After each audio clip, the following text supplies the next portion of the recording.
예, 마태복음 10장 9절부터 우리 15절까지 합시다. 15절까지 다 같이 합독을 해보겠습니다.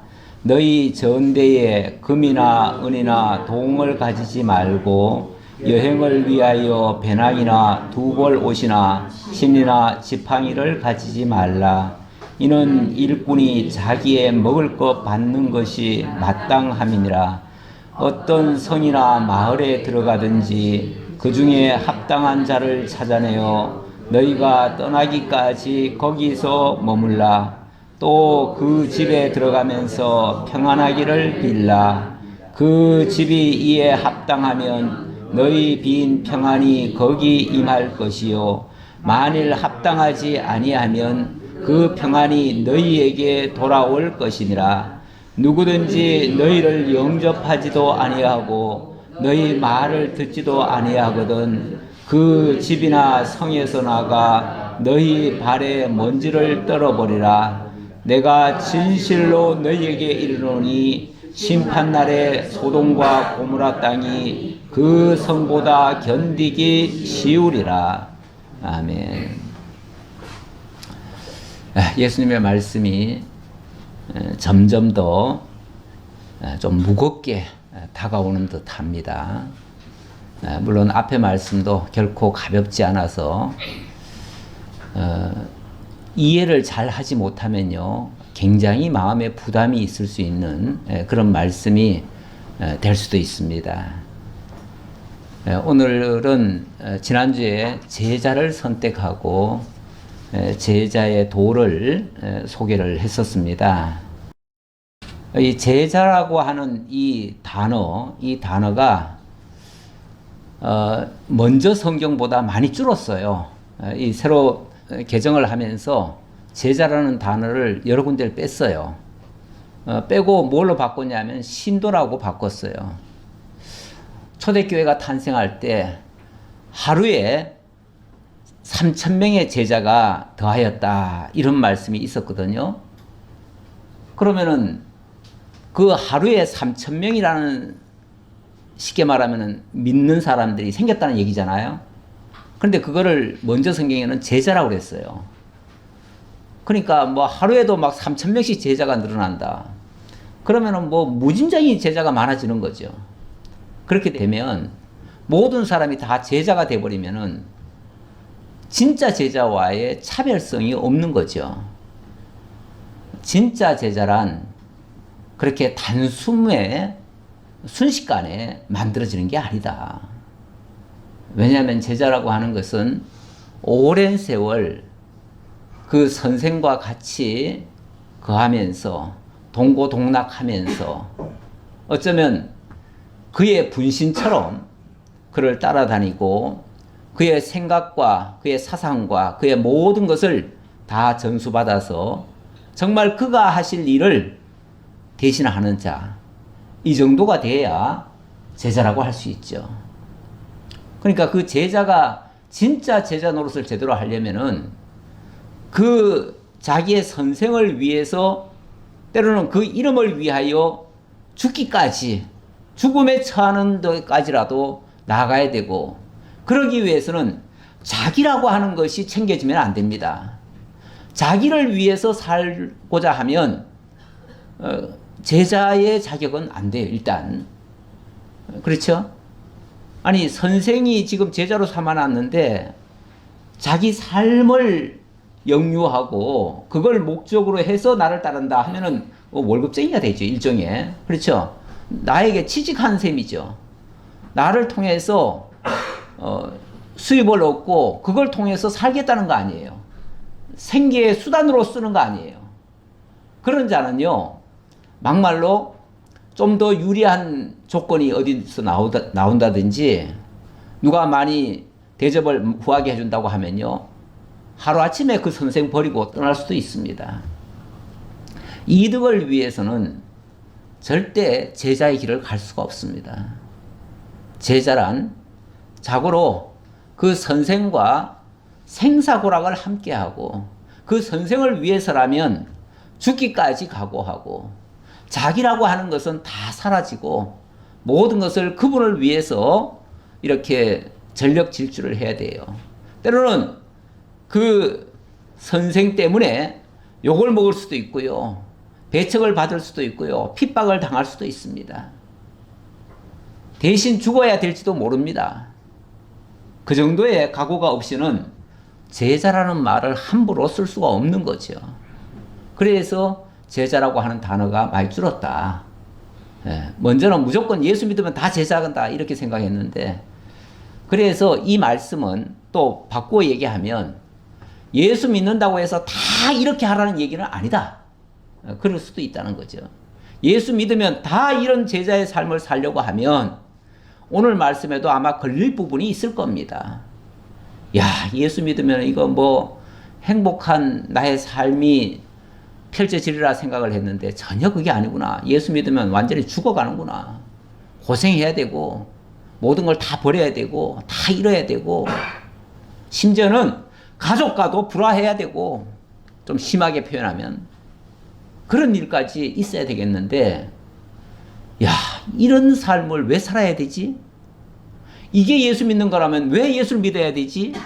이런 어떤 근본적인 신앙의 회의까지도 올 수가 있어요. 만약에 믿음이 연약하신 분 같으면은, 이거에 대한 제대로 된 이해가 없으면요, 그럴 수도 있다는 거죠. 자, 오늘은 그 제자들에게 예수님이 이제 파송을 하려고 합니다. 파송을 하는데 어떤 상태로 나아가게 되는가, 어떤 자세를 갖추고 가게 되는가. 9절에 보니까 너희 전대에 금이나 은이나 동을 가지지 말고 일단 너희 호주머니 아무것도 채우지 말아라. 호주머니, 아니 여행을 하는데 뭐 돈 좀 있어야 되잖아요. 그렇죠? 현실적으로 우리가 여행을 좀 하려고 하면 제일 먼저 필요한 게 돈이에요. 집에서야 어떻게 그냥 먹고 산대지만 밖에 나가면 돈 안 쓰고 못 삽니다. 지금 세상이 그런 세상이에요. 그런데 아무것도 갖지 말라, 준비하지도 말라, 이렇게 얘기를 하시네요.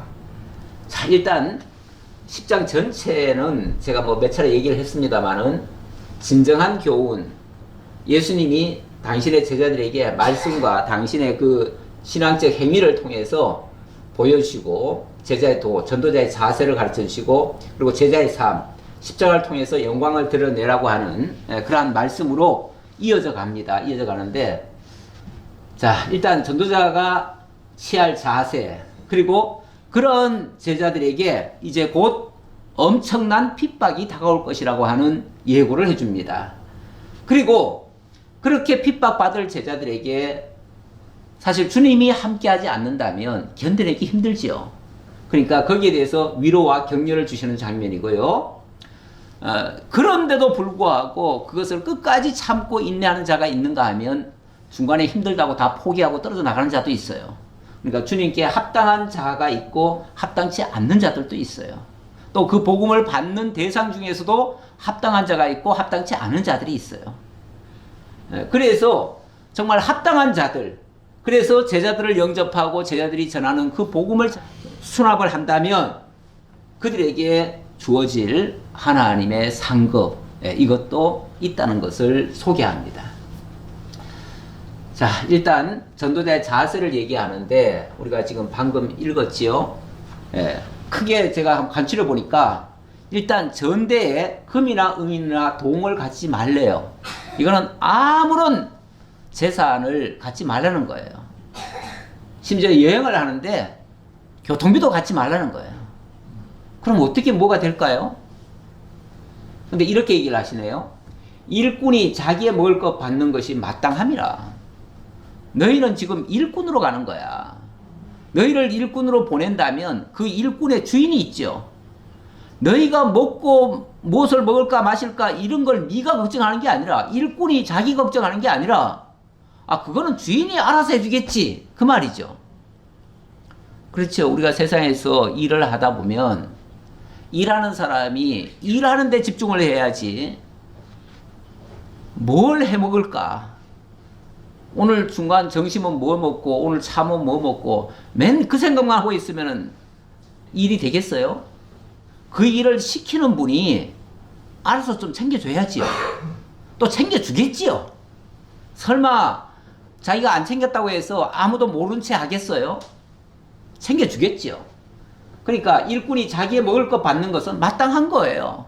그러니까 네가 신경 쓰지 말고 그냥 가서 할 일이나 해, 그 말이죠. 자, 그 할 일을 하려고 하고 또 그것을 그 뒷받침을 누군가 해주려면 거기에 합당한 차가 있어야 돼요. 예를 들어서 복음을 전하러 간다면 그 복음을 받을 대상이 있어야 되고 또 그들로부터 어찌 보면 좀 대우를 받아야 일을 할 수가 있어요. 먹거리를 좀 제공받아야 할 수 있잖아요. 그래서 합당한 자를 찾아내서 너희가 떠나기까지 거기서 머물라. 이건 성경에 있는 그대로 제가 적어놓은 거예요. 그리고 어느 집에 들어가게 되면 누가 너희를 영접하는 자가 있다면 그 집에 들어가면서 평안하기를 빌어줘라. 그렇게 얘기를 합니다. 그리고 만약에 너희를 영접하지 않는 자가 있다면 좀 미안한 표현이지만 발에 먼지를 떨어버려라. 이렇게 얘기를 합니다. 11절 봅시다. 어떤 성이나 마을에 들어가든지 그 중에 합당한 자를 찾아내어 너희가 떠나기까지 거기서 머물라. 근데 뭐 내가 어떤 사람 만날까, 오늘 누구를 만나서 누구한테 빌부터 볼까, 이런 정도가 아니라 어느 성이나 어디에 들어가면 그 복음을 받는 자들이 있을 것이다. 그 받는 자는 너희를 영접할 것이다. 이런 의미겠죠. 그런 의미겠고, 그렇게 되어지면 그 집이 이에 합당하면 너희 빈 평안이 거기 임할 것이요. 평안하기를 빌라 그러죠. 빌라. 축복해줘라. 이런 의미예요. 축이라고 하는 단어가 그게 빌축자입니다. 자, 축복을 해주면 너희의 빈 평안이, 축복한 내용이 그에게 임할 것이다. 그런데 만약에 합당하지 않다면 그가 그것을 받을 생각도 없고 받으려 하지도 않는다면 그러면 그 평안이 너희에게 돌아올 것이니라. 예, 우리는 누구를 만나든지 일단은 축복을 하는 겁니다. 이 말씀에 의하면은. 그래서 축복을 하면 그 축복이 합당한 자에게는 그가 영접을 할 겁니다. 그러나 합당치 않는 자들은 거부할 겁니다. 그러니까 누구를 영접한다고 해서 그에게 대접을 한다고 해가지고 손해보는 게 아닙니다. 손해보는 게 아니라 그만큼 베풀 때에는 그만큼 또 축복이 있기 때문에 하나님의 갚으심이 있는 거죠. 그 하나님의 갚으심이 그 축복의 내용이 그에게 임하게 될 것이다. 그 말이죠. 그런데 만약에 그것을 이해를 못하거나 그걸 알지 못해가지고 내가 왜 쓸데없이 길거리 돌아다니는 사람을 내가 왜 도와줘? 그 사람의 가치를 몰라가지고 그 복음 전하는 자의 가치를 모르니까 그렇게 말할 수 있죠. 그렇게 말하면서 아예 아무것도 안 하는 경우도 있습니다. 예를 들면 구약 시대에 보면은 아비가일의 남편 나발이 있죠. 다윗이 정말 그 가정을 위해서 그야말로 축복을 했습니다. 그 가정을 위해서 도와도 줬고요. 실제적으로 그 양을 보호도 해주었고요. 그리고 나서 자기가 너무 어려워가지고 그 나발에게 우리 뭐 자신은 괜찮은데 함께 있는 그 사람들이 많이 있으니 이들을 위해서 떡 한 덩어리씩만 좀 달라. 왜냐하면 그 집이 잔치를 벌였어요. 그 유대인들은 양털을 깎을 때면은 잔치를 합니다. 그래서 떡을 엄청 많이 준비해 놨어요. 그럴 때에 우리가 그동안 너희들에게 베푼 것을 기억하고 그걸 많이 생각한다면 우리에게 그 먹거리 하나만 좀 달라 그랬어요. 어찌보면 약간 좀 비굴해 보이지만 했는데 이 나발이라는 사람이 얼마나 단호하게 단칼에 잘라버리죠. 어디서 빌어먹던 놈이 와가지고 나한테 이런 걸 요구하느냐. 내 종들에게 줄 거밖에 없다. 너희들한테 줄 거 하나도 없다. 그러면서 아주 매몰차게, 그것도 얼마나 매몰차게 얘기를 하는지 몰라요. 예, 그런데 하나님이 다 갚으셨죠. 하나님이 다 갚으셨어요. 다윗이 손 안 대도 그 나발은 하나님께로부터 거기에 대한 징계를 받은 셈이죠. 너희를 영접하지도 아니하고 너희 말을 듣지도 아니하거든 그 집이나 성에서 나가 너희 발에 먼지를 떨어버리라. 뭐 영접하지 않는다고 해가지고 그들을 저주하거나 이러라는 말은 아니에요. 그러나 예수님께서 이렇게 말씀하시네요. 만약에 너희를 영접하지 아니하거든, 그리고 너희 말 아예 들을 생각도 안 하거든, 일단 발에 먼지는 떨어버리래요. 그 말의 의미는 물론 그냥 먼지 툭툭 발 툭툭 털고 그냥 나가라는 얘기겠죠. 자기가 뭘 하라는 얘기는 아니에요. 그렇죠? 자기가 뭘 하라는 얘기는 아니에요. 뭐 저주하거나 그럴 이유는 없어요. 다만 더 이상 이들은 이 복음을 받기에 합당하지 않는 자다라고 하는 그런 일종의 하나의 증표가 되는 거겠죠. 그런 의미에서 먼지를 떨어버리면 그 먼지가 나중에 증인이 될 겁니다. 증인이. 이들이 복음을 받지 않았다. 이 복음이라고 하는 것이 그 로마서에 보면 그 복음을 전하는 자의 아름다운 발이요. 복음을 전하는 자의 발이 얼마나 아름다운지 뭐 이런 표현합니다. 뭐 발이 뭐 이쁘겠어요. 그 신발이 뭐 깨끗하겠어요. 원래 제일 지저분한 게 신발이라고 생각하거든요. 유대인들은 특히 신발은 제일 지저분한 거라고 생각을 해요. 왜냐하면 오만 것이 다 묻잖아요. 오만 군데 돌아다니다 보면 다 묻잖아요. 그러니까 그게 좀 지저분한 거고 좋지 않은 거예요. 좋지 않은 건데 그래도 어쨌든 그 발이 거기까지 갔다고 하는 것은, 그 먼지를 묻혀가면서까지 거기 갔다고 하는 것은 뭐 하러 간 거예요? 복음 전하러 갔어요. 쉽게 말하면 복음을 들고 그 신발에 실어가지고 거기까지 간 거예요. 그런데 그들이 그 복음을 안 받아들여요. 그러면 그 복음에 싣고 가느라고 묻은 그 먼지를 거기다 떨어버리면 그 먼지가 나중에 그럴 거예요. 우리가 복음을 싣고 여기까지 왔는데 이들이 안 받아들였다라고. 그게 증언이라는 거죠. 그게 증언. 여호수아가 그 백성들과 언약을 맺을 때 그런 얘기를 합니다. 너희가 하나님을 정말 주님으로 영접하면 참 좋겠지만 너희들이 영접 안 할 것 같다. 그러면서 거기에 돌을 증인으로 삼는다고 해요. 돌. 이 그냥 길거리에 있는 돌이 나중에 거기에 대해서 증언할 것이다. 예수님도 그런 표현을 비슷하게 또 하신 적이 있어요.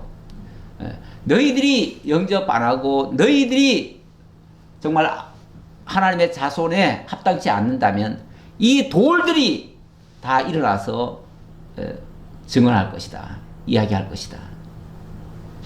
뭐 그런 식의 표현인데 어쨌든 이 먼지라고 하는 것은, 이 발의 먼지는 그냥 발이 아니에요. 이게 복음 실은 먼지예요. 복음이 묻어있는 먼지라고요. 복음을 싣고 온 자의 발에서 떨어진 먼지예요. 그 먼지가 나중에 이들에게 분명히 복음을 전했습니다. 그런데 저들이 복음을 안 받았습니다. 그러면은 누구 책임이죠? 받지 않은 자의 책임이죠. 그래서 제가 이 빌립보서 1장 27절로부터 29절 말씀을 한번 좀 읽어보려고 적어놨어요. 우리 같이 한번 읽어봅시다. 빌립보서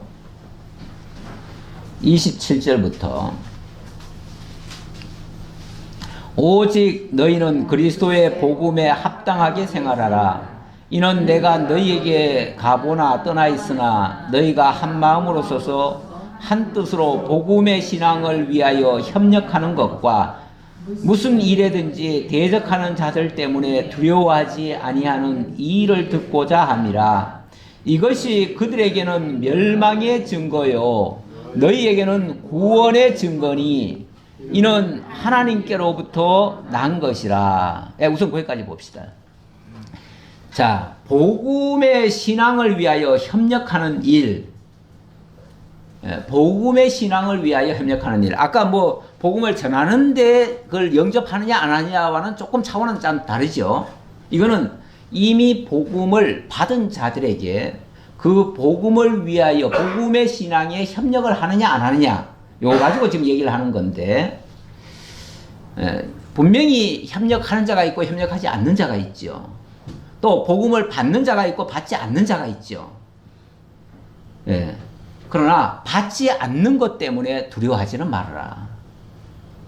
왜냐하면 이것이 그들에게는 멸망의 증거요 너희에게는 구원의 증거니, 그것을 받는 자에게는 그것이 구원의 증표가 되지만 받지 않는 자에게는 그것이 멸망의 증표가 되는 것이다. 왜 안 받느냐고 내가 화를 낼 게 아니고 하나님 앞에 그것이 증표가 되어진다. 아까 먼지가 증표가 되는 거나 마찬가지예요. 같은 이치예요. 근데 이 모든 것이 하나님께로부터 이루어지는 일들이다. 복음을 받는 것도 하나님께로부터 난 것이고요. 복음을 받지 않는 것도 하나님께로부터 난 거예요. 그러니까 하나님의 구원의 백성이면 받을 것이고 구원의 백성이 아니면 안 받을 것이고 뭐 이런 차원이죠.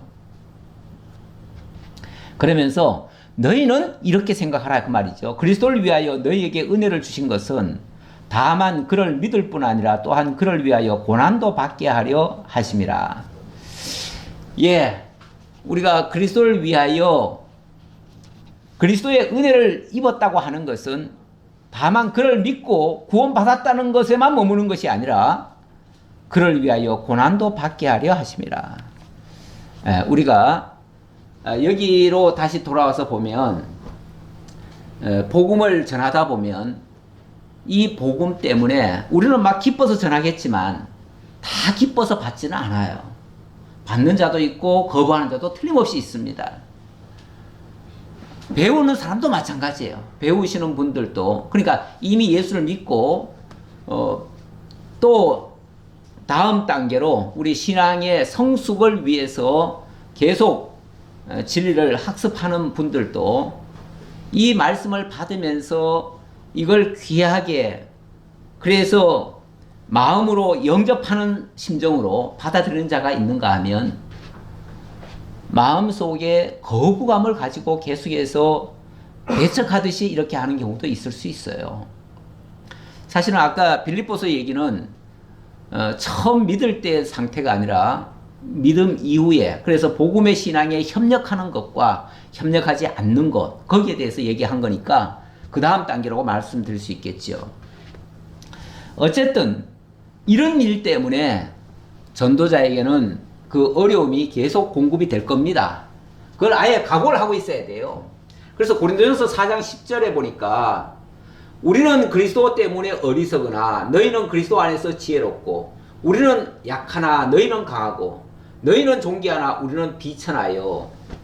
어찌 보면은 좀 상대적으로 표현을 했는데 이 복음을 전하는 자는요 그리스도 때문에 때로는 어리석다고 하는 이런 평가를 받기도 합니다. 근데 왜 이 전도자가 어찌 보면 미련하게 그렇게 하는가? 이렇게 하는 것이 좀 미련해 보이지 않나요? 아니 아무도 안 받아주고 그런데 무슨 영광을 보겠다고 지금 저 짓을 하고 있나? 참 미련하다. 이렇게 보이지도 않냐 그 말이죠. 사실은 복음 전한다고 하는 것이요 경제적 논리로 따지면은 이득이 하나도 없습니다. 무슨 이득이 있습니까? 복음 전하면 뭐가 나옵니까? 아무것도 안 나와요.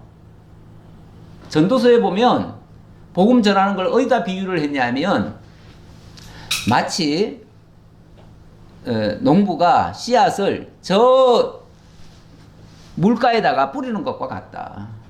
그럼 둥둥 떠내려가 가지고 그게 헛일 하는 것 같기도 해요. 헛일. 그런데 그렇게 아무데나 뿌려놓은 것 같지만은 그게 어느 때 되면요 어딘가로 흘러가 가지고 거기서 싹이 나고 열매가 맺어요. 내가 뿌린 자가 다 거둔다고는 말할 수 없어요. 뿌린 자는 어디다 뿌렸는지도 자기도 몰라. 왜냐하면 물에다 뿌렸으니까 어디로 흘러갈지 모르고 그게 어디서 열매 맺을지는 잘 모르겠어요. 그러나 우리 하나님께서 어딘가에는 맺히게 하셔요. 제가 아까 묵상한 말씀이 고린도전서 3장의 말씀인데 거기 보면 사도 바울이 그렇게 말합니다. 나는 씨앗을 뿌렸고 아볼로는 물을 주었으되 자라나게 하시는 이는 하나님이시다. 나는 씨앗을 뿌리는 사람으로서 지금 돌아다니면서 뿌린 거지 그 이상 내가 뭘 한 게 아니다. 그 이상은 잘 모르겠다 솔직히 말해서 그 말이에요. 잘 모르겠는데 근데 하나님께서 좌우간 자라게 하신대요. 어디선가 열매가 맺히게 하신대요. 사실 복음 전하는 자들은요 대체적으로 고생만 하다 가십니다. 고생만 하다. 그런데 그 열매는 그의 후손들이 따먹죠. 정말 그 열매로 풍성함을 누리고 정말 하나님의 은혜 속에 들어가게 되지요. 정말 너와 내 집이 구원을 받으리라 하는 것처럼 그와 관련된 자들에게 엄청난 구원의 역사가 일어나지요. 어찌 보면 한 알의 밀알처럼 뿌려지는 거예요.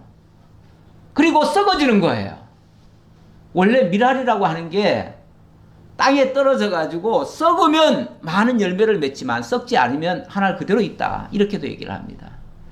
다시 말하면 전도자가 자기 혼자 잘 살면 남들은 다 죽어갑니다. 그럴 수도 있어요. 아모스에서인가요? 자기만 기르는 목자에 대해서 얘기한 적이 있어요.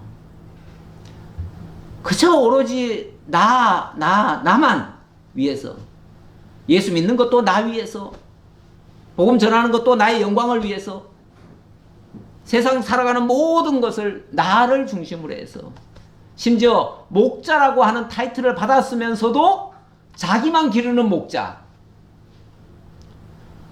심지어 교회를 목회자가 돼가지고 교회를 담임하면서 성도들을 양육할 책임이 있음에도 자기만 기르느라고 성도들을 내팽개쳐 놓고 이렇게 하는 경우도 있었다라고 그 선지자가 얘기를 한 말이에요.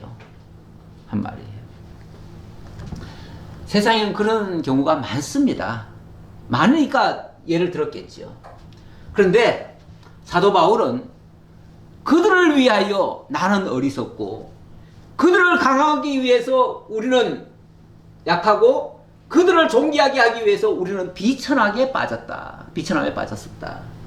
바로 이 시각까지 그 순간까지도 우리는 줄이고 목마르며 헐벗고 매맞으며 정처가 없고 또 수고하여 친히 손으로 일을 하며 모욕을 당한 즉 축복하고 박해를 받은 즉 참고 비방을 받은 즉 권면하고 이런 식으로 살아왔다.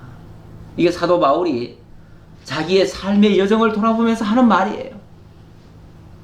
내가 이 복음을 전하면서 많은 사람들로부터 추앙을 받고 존경을 받고 대접을 받고 인정을 받고 유명인이 되고 이렇게 된 게 아니었다고 말이죠. 오히려 그렇게 하면 할수록 줄이고 목마르고 헐벗고 매맞고 정처도 없고 수고하여 친히 손으로 일을 하고 그런 가운데서도 사도 바울은 손에서 일을 놓질 않았어요.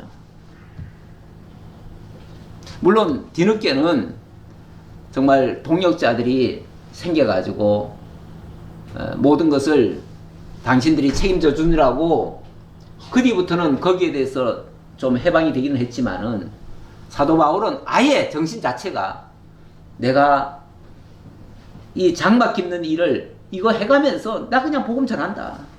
누구에게 손 빌리지 않겠다. 이런 자세였거든요. 이렇게 하니 우리가 지금까지 세상의 더러운 것과 만물의 찌꺼기 같이 되었도다. 사람들로부터 그렇게 해서 추앙을 받는 게 아니라 어찌 보면 만물의 찌꺼기 같은 그런 존재로 전락하기까지 했었다. 실제로 사도 바울의 삶이 이러했다 그 말이에요. 진짜 전도자들의 모습은 이러했다. 이들이 진정한 제자였다. 그런 차원에서 한 말입니다. 자, 16절로부터 23절. 자, 이러한 제자들에게 앞으로 다가올 여러 가지 핍박이 있을 건데 거기에 대해서 단단히 대비하라고 이렇게 말씀을 하시는 장면입니다. 일단 내용을 보지요. 보라, 내가 너희를 보냄이 양을 이리 가운데로 보낸가 같도다. 그러므로 너희는 뱀같이 지혜롭고 비둘기같이 순결하라. 예수님이 그 제자들을 보내면서 양을 이리 가운데 보낸 것 같다.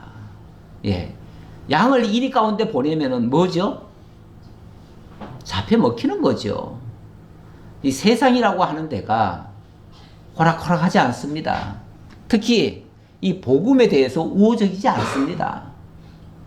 하나님의 진리에 대해서 결코 우호적이지 않아요.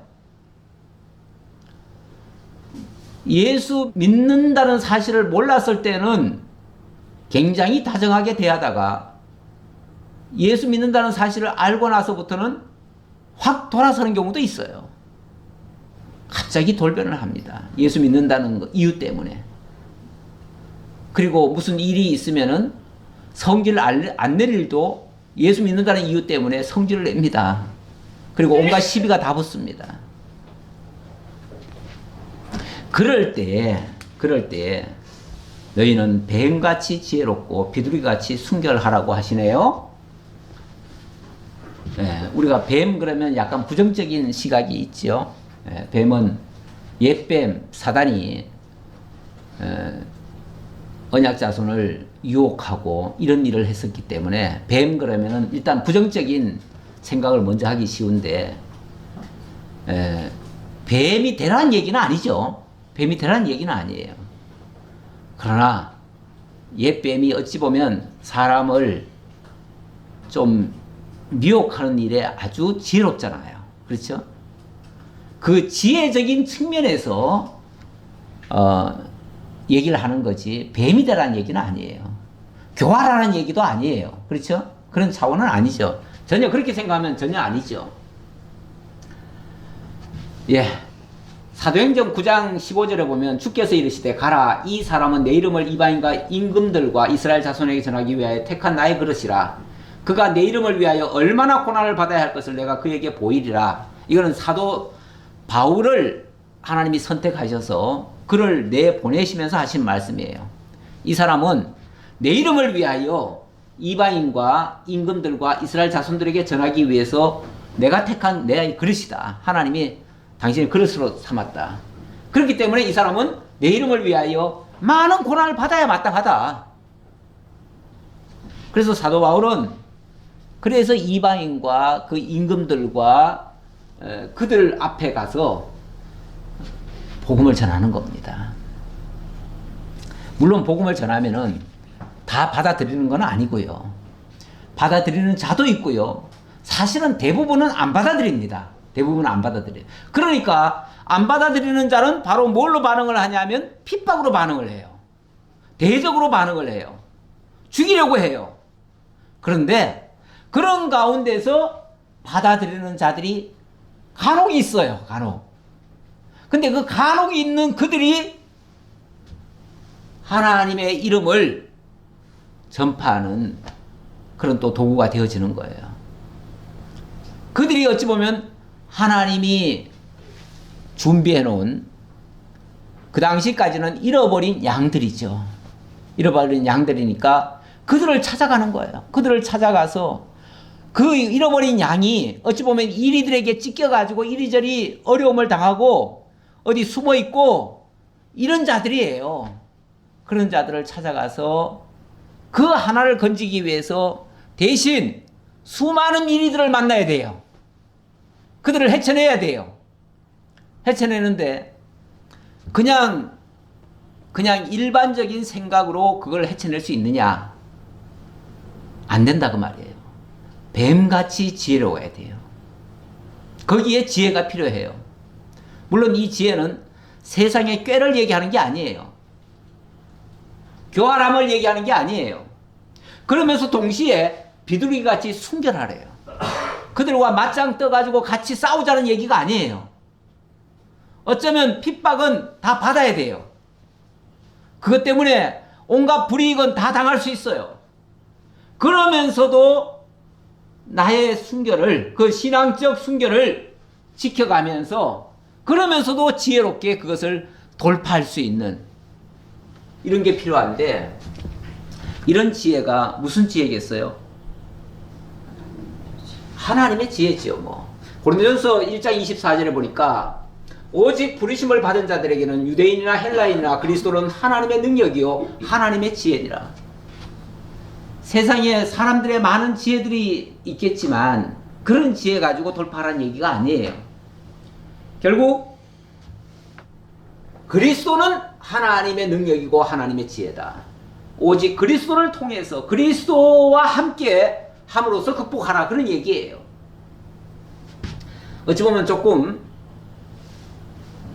뚜렷이 손에 잡히는 말씀이 아닐 수도 있는데 좀 더 내용을 봅시다. 2장 6절에 보니까 그러나 우리가 온전한 자들 중에서는 지혜를 말하노니, 자 계속해서 지혜를 좀 말하겠다. 여기 온전한 자들이라는 것은 믿음의 안에서 얘기겠죠. 이는 이 세상의 지혜가 아니요 또 이 세상에서 없어질 통치자들의 지혜도 아니요 이 세상 어떤 살아가는 처세술, 어떤 사람을 상대하는 그런 비결, 비법 이런 거 얘기하는 거 아니다. 그런 게 얘기하는 게 아니고 오직 은밀한 가운데 있는 하나님의 지혜를 말하는 것으로서 곧 감춰졌던 것인데 하나님이 우리의 영광을 위하여 만세전에 미리 정하신 것이라. 결국 하나님의 말씀을 가지고 얘기하는 것 같아요. 그렇죠? 하나님 말씀의 지혜, 하나님의 말씀의 능력, 결국 하나님 말씀밖에 없다는 얘기예요. 근데 그것이 참으로 적절하게 그때에 맞춰서, 그 상황에 맞춰서 만약에 그 말씀이 들려지면 그 말씀으로 극복을 하는 거죠. 사실 예수님께서도 그 수많은 대적자들이 예수님을 틈틈이 기회를 엿보잖아요. 근데 그들의 말문을 다 막으셨어요. 뭘로 막았어요? 완력으로요? 네. 완력으로 막을 수가 없습니다. 그들의 입을 막은 것은 하나님의 약속된 말씀으로 그들에게 증거함으로써 그들의 입을 다물게 만들어 버렸어요.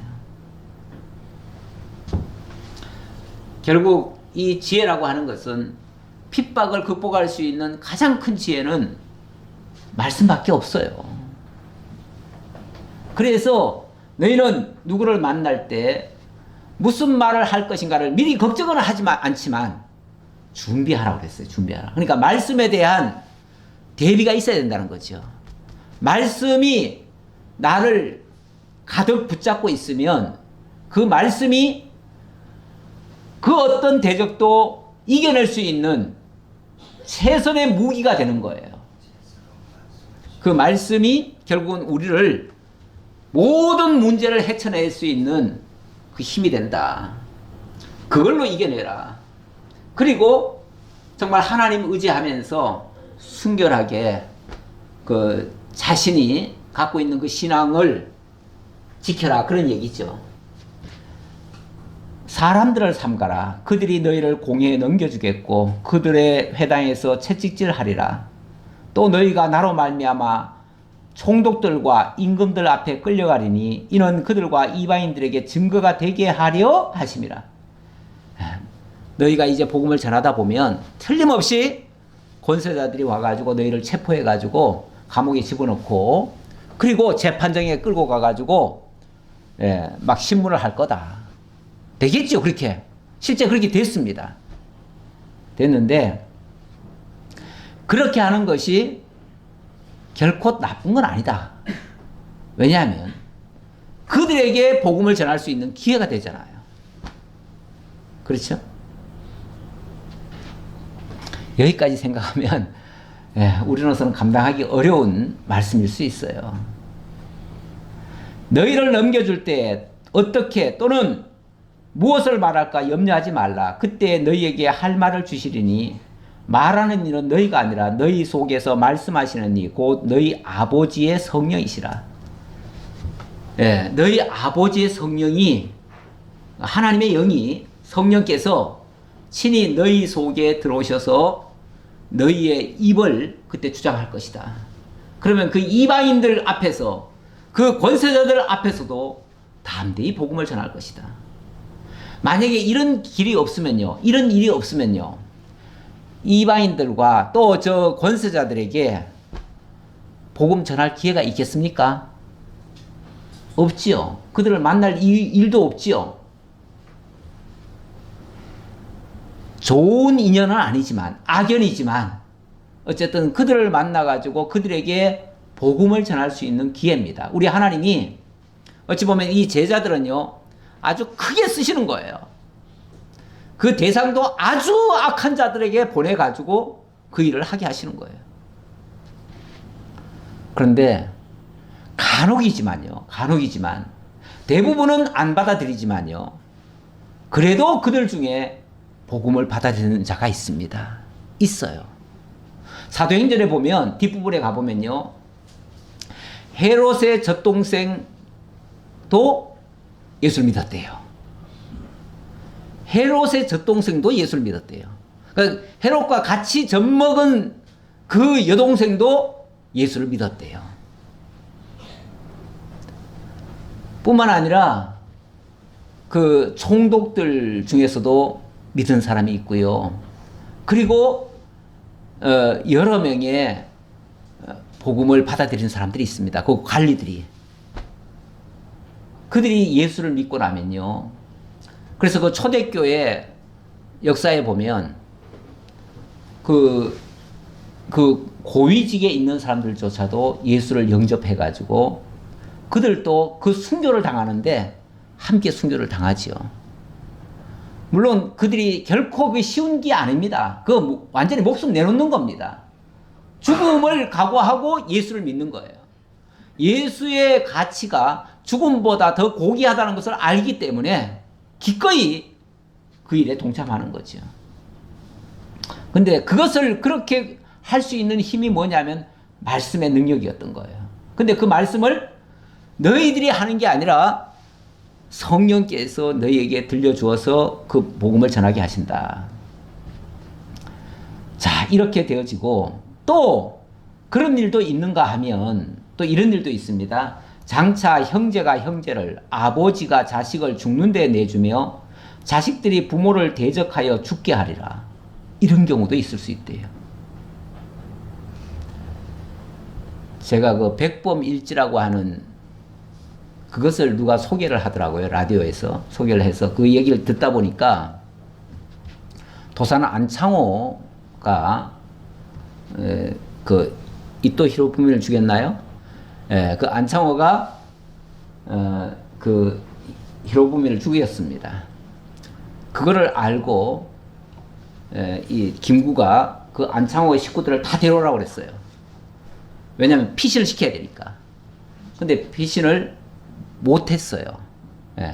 못하고 그 피신시키려고 갔던 사람이 그쪽 식구들을 먼저 피신을 시킨 게 아니라 김구 가족들을 피신을 시켰던가 봐요. 그러니까 김구가 엄청 화를 내면서 막 책망을 했다 그러더라고요. 근데 나중에 그 안창호의 아들이 자기도 살아야 되니까 어떻게 합니까? 그러니까 일본 그쪽에 가가지고 우리 아버지는 살인자입니다. 제가 대신 사죄드리겠습니다. 그러면서 자기가 잘못했노라고, 우리 가족이 잘못했노라고, 살기 위해서 그랬겠죠? 그렇게 했다고 그러더라고요. 정말 비굴하게 그렇게 안 할 수가 없었겠지요. 예, 사람이 자기 죽게 생기면요, 때로는 부모도 감옥에 보낼 수 있고요. 아니면 부모가 자식을 그렇게 할 수도 있습니다. 근데 평상시는 그렇게 할 일이 없죠? 없는데 어떤 경우에 그러겠습니까? 정말 생사가 오가는 일이라면. 근데 이 복음이 전해지면 거기서도 이럴 수가 있다. 이제 한 예를 든 거예요. 예를 든 거지. 예수 믿으면 다 가족들이 이렇게 막 부모 자식 간에 막 원수가 되고 이런다는 얘기는 아니에요. 그러나 그 진리를 알지 못해서 이런 경우도 있을 수가 있다. 그래서 부모를 대적하여 죽게 하리라. 자식들이. 또 너희가 내 이름으로 말미암아 모든 사람에게 미움을 받을 것이나 끝까지 견디는 자는 구원을 얻으리라. 예, 참 어렵네요. 그렇죠? 이렇게 당하면서도 어떻게 해야 된다고요? 끝까지 견디는 자가 구원을 얻는다고 하네요. 그러면 중간에 못 참으면요? 못 이겨내면 잃는다는 얘기네요. 어렵죠? 예, 그만큼 제자들에게 주어진 것들이 많다는 거죠. 주어진 어쩌면 이걸 자기 십자가라고 할 수 있어요. 그 십자가의 무게가 이렇게 큽니다. 이 동네에서 너희를 핍박하거든 저 동네로 피하라. 내가 진실로 너희에게 이르노니 이스라엘의 모든 동네를 다 다니지 못하여서 인자가 오리라. 예, 사실 이거 믿고 참고 가는 거죠. 우리 주님이 너희가 복음을 이 동네에서 피하거든 일단 저쪽으로 가라. 이쪽에서 핍박하거든 저쪽으로 피해라. 이게 어쩌면 아까 지혜롭게 행동하라는 것과도 같을 수 있어요. 그래서 사도 바울도 여기서 핍박하면 일단은 도망을 가요. 도망가요. 그게 비굴하게 이렇게 행동하는 게 아니고 이 예수님의 말씀대로예요. 여기서 핍박하면 일단은 도망을 갑니다. 그래서 사도 바울 도망갈 때 보면요. 어떤 날은요. 막 사람들이 잡으러 옵니다. 잡으러 오니까 그 복음을 들었던 사람이 사도 바울을 강줄에 담아가지고 성에서 달아내립니다. 그래가지고 도망갑니다. 이런 경우도 있어요. 어찌 보면 참 비굴한 모습 같기도 한데 그렇게 도망가가지고 그렇게 도망가면 숨어 살아야 되잖아요. 그렇죠? 근데 옆 동네 가서 다시 또 전해요. 옆 동네 가서 다시 또 전한다니까요. 전하면 또 고발이 또 들어가요. 그러니까 가는 곳곳마다 고발이 되고 고발이 되면 또 다른 동네로 가요. 그런데 이게 또 놀라운 것은요. 그렇게 다른 동네로 갔는데 도망간 거예요. 가고 싶어 간 게 아니에요. 도망간 거예요. 도망갔는데 가는 곳곳마다 교회가 세워져요. 이게 또 하나님의 지혜 아닙니까? 하나님이 너는 쫓겨다니면서 복음 전해. 그러면 내가 네가 가서 시켜면 가면서 씨 뿌리는 거예요. 그냥 씨 뿌리면서 가는 거예요. 거기서 열매 딸 생각은 자기는 아무것도 못해요. 그들에게서 무슨 뭐 대우받고 이런 거는 꿈에도 생각 못해요. 그냥 가면서 그냥 씨 뿌리고 그냥 가는 거예요. 그런데 얼마 지나고 나면요. 거기에 교회가 세워져 있어요. 그래가지고 마게도냐 전 지역이 소아시아 전 지역이 그래서 복음이 전해진 거예요. 그렇게 해서 복음이 전파될 것이다 라는 말씀을 그렇게 얘기한 겁니다. 예, 조금 더 보도록 하지요. 제자가 그 선생보다 또는 종이 그 상전보다 높지 못하나니 제자가 그 선생 같고 종이 그 상전 같으면 조카도다. 그렇죠. 최고의 대접이 뭘까요? 선생같이 여겨주면 최고의 대접이죠. 그렇죠? 제자가 받을 수 있는 최고의 대접. 선생같이 여겨주는 거. 그런데 여기서 선생같이 여겨준다는 말은 선생이 존경을 받아가지고 막 더 높여지는데 거기에 같이 덩달아서 같이 높아진다. 이런 뜻인가요? 그거는 차후 문제고 선생이 그 다음 뭐라고 얘기를 하냐면 집 주인을 바알세불이라 하였거든 하물며 그 집 사람들이랴. 집 주인을 뭐라고 그랬다고요? 바알세불이라고 그랬대요. 바알세불은 귀신의 왕 이 말이에요. 귀신의 왕.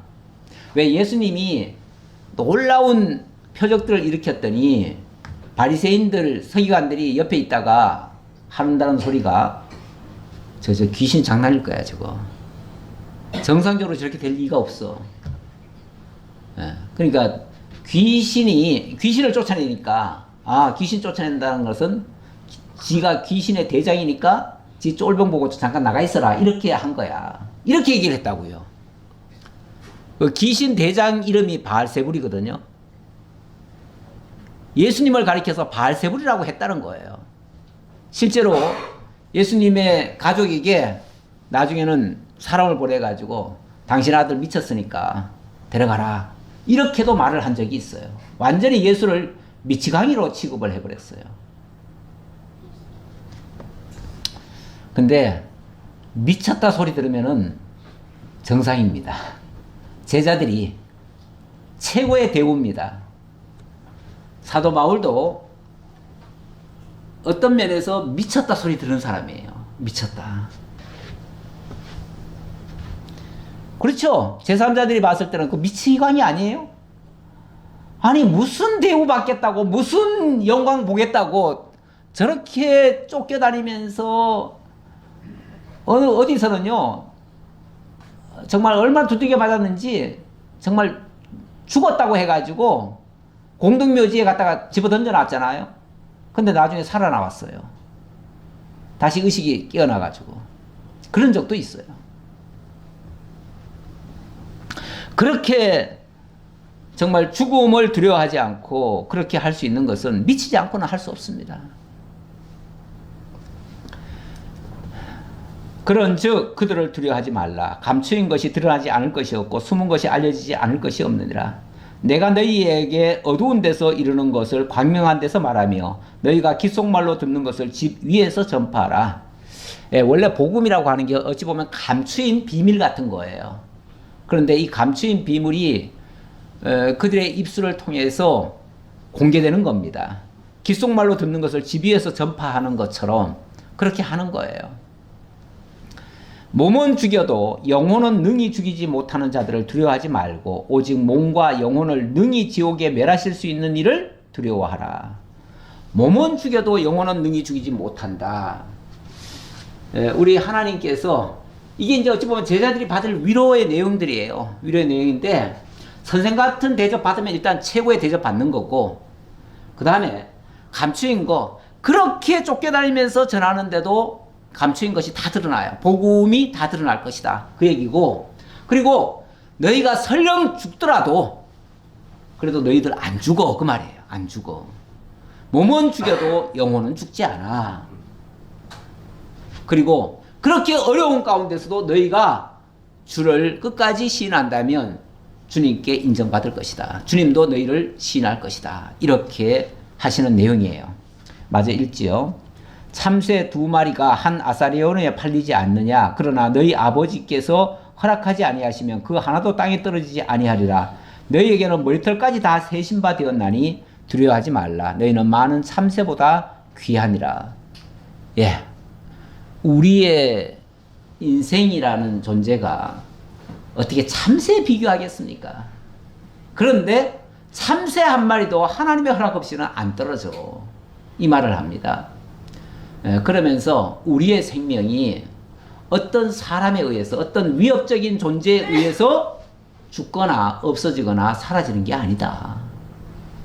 너희의 생명은 아버지께서 머리털까지도 다 세신 바 된 자들이다, 너희는. 그러니 너희의 그 불멸의 영혼, 그것을 우리 하나님께서 붙들고 계시고 절대 죽지 않는다. 육신은 죽어도 영혼은 죽지 않는다. 두려워하려면 그런 자들을, 육신 죽이려고 하는 자들을 두려워하지 말고 영혼까지 멸하실 수 있는 하나님을 두려워하라. 이렇게 말씀을 하셨죠. 그러면서 누구든지 사람 앞에서 나를 시인하면 나도 하늘에 계신 내 아버지 앞에서 그를 시인할 것이요. 누구든지 사람 앞에서 나를 부인하면 나도 하늘에 계신 내 아버지 앞에서 그를 부인하리라. 시인, 부인 얘기하니까 그 초대교회 때 누굽니까? 갑자기 이름이 생각이 안 나네요. 저스틴은 아니고 뭐 비슷한데 이름이. 그가 말년에 잡혀가지고 감옥에 갔습니다. 그를 이제 신문을 하면서 너 예수를 그리스도가 아니라고 부인만 한번 해라. 그러면 내가 살려주겠다. 그렇게 얘기를 합니다. 그랬더니 그 사람이 하는 말이 그 당시가 아마 한 거의 90세가 됐을 거예요. 뭐 80 몇 세인가 됐던 것 같은데 주님께서 예를 들어서 90년 동안 나를 한 번도 부인한 적이 없는데 내가 어떻게 그분을 부인할 수 있겠습니까? 그분은 나의 그리스도이십니다. 이렇게 하고 화형을 당했습니다. 화형 앞에서도 주님을 시인하는 그 모습, 진짜 제자의 모습이죠. 자, 그러면서 누구든지 사람 앞에서 나를 부인하면 나도 하늘에 계신 내 아버지 앞에서 그를 부인하리라. 어떤 경우에도 그런 가운데서도 부인하지 말라. 우리 주님께 인정받는 게 중요하지. 사람한테 부인하고 살림을 받는다는 것은 사람한테 인정받는 거잖아요. 그것보다는 사람한테 버림받고 하나님께 인정받는 게 더 나은 거죠.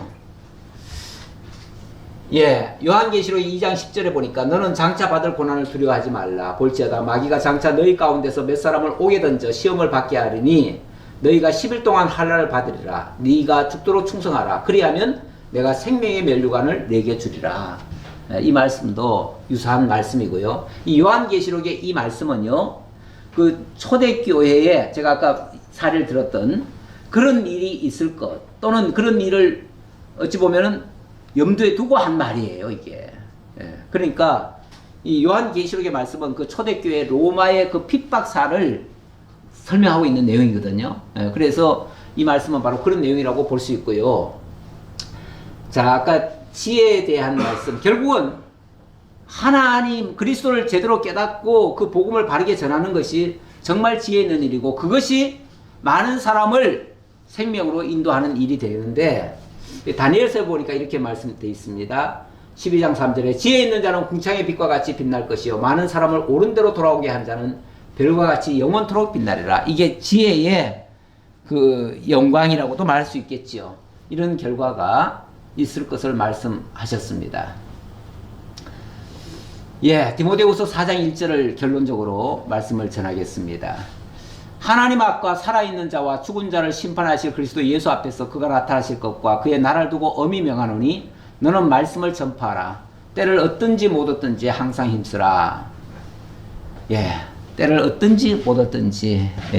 이 전도자는 우리 하나님께서 어떤 상황에 놓였더라도 복음의 씨앗을 뿌린다는 그 심정으로 하는 것이 전도자의 올바른 자세다. 이 정도로 말씀을 드리고 오늘 말씀을 마치도록 하겠습니다. 기도하겠습니다. 아버지 감사합니다. 오늘도 전도자의 길을 다시 한번 알려주셨습니다. 우리가 믿음의 선진들이 걸어갔던 그 길을 다 걷지는 못하지만 우리 앞에 놓여지는 여러 가지 어려움은 있을 수가 있고 그것을 자기 십자가로 받아들이고 그것을 묵묵히 지고 갈 때에 또 놀라운 하나님의 능력의 역사가 나타나고 하나님의 영광이 나타날 줄을 믿습니다. 이 믿음 가지고 어려운 현실 잘 헤쳐나가며 모든 사람들에게 축복하며 정말 많은 사람을 궁창의 별과 같이 돌아오게 해서 함께 하나님의 영광에 참여할 수 있도록 이런 선한 일에 저희가 쓰임받을 수 있도록 함께해 주옵소서. 모든 걸 감사드렸고 예수님 이름으로 기도하옵나이다. 아멘.